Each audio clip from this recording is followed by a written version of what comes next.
I often, when I teach my students, talk about the concept of election, and some people think that's something about which Jewish people are to become snobs, elected. But I often remind them that this is not about being privileged in the sense of having material rewards.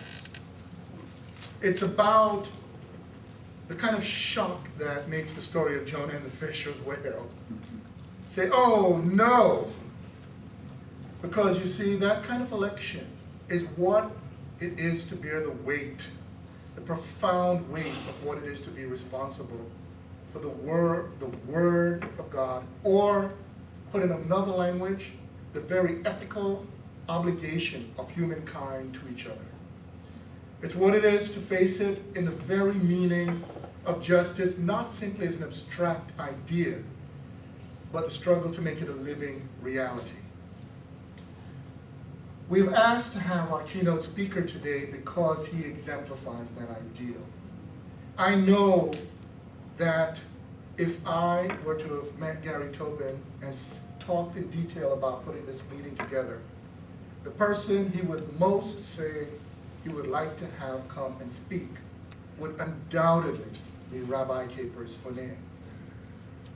When I think of Rabbi Capers Funnye, I think about him in a way that has a multitude of people reach out and use the words, my rabbi. You know what I mean? My son, Elijah, say if we say every time we're in Chicago, we're going to go to Capers Shul, he's ready. And it's a kid who is not too crazy about religion.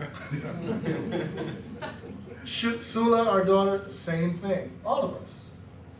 And why this is so is when you go to his shul, you see immediately that there's a community of people who meet in a way that reflects what we see in this room. And when I say meet, I don't mean diversity simply in the sense of racial diversity or ethnic diversity. Because he's in the south side of Chicago, where you see, for instance, recent Latin American immigrants right in there, ready to go. You see Russian immigrants who come in there, ready to go. This synagogue also has a dialogue going with poor Palestinians in the community. They meet because at the heart of what they do, they understand that we are responsible for each other. In terms of his credentials, there are many. Rabbi Capers Funnye, if you'd like to know in terms of the exact name of the synagogue, he's the leader of the Beth Shalom Benai Zakin Ethiopian Hebrew congregation in Chicago, which, by the way, was founded by an East Indian rabbi. All right? Let's add that note there. And then in addition to being a senior researcher for the Institute for Jewish Research and Community, he's also on the board of rabbis in Chicago, the vice president of the board of rabbis. But outside of that, there's the other work that he does, not only in terms of Jewish day schools, but also the work he does, I would argue. Now, I know a thing or two about this. I consider him a scholar.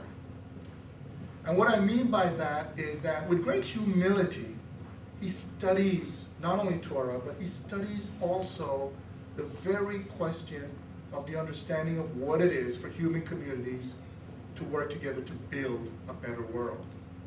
He has a degree in human resources administration, and for many people that's simply certification. But it's clear that for Rabbi Capers Funnye, the very question of a human resource is a question of talking about what is most vital for all of us, that we are each other's fundamental lifeline in this world. So I've asked him to come to speak out of great admiration, great respect, and I would like you all to join me right now in welcoming this wonderful human being, our Rabbi Capers Funnye.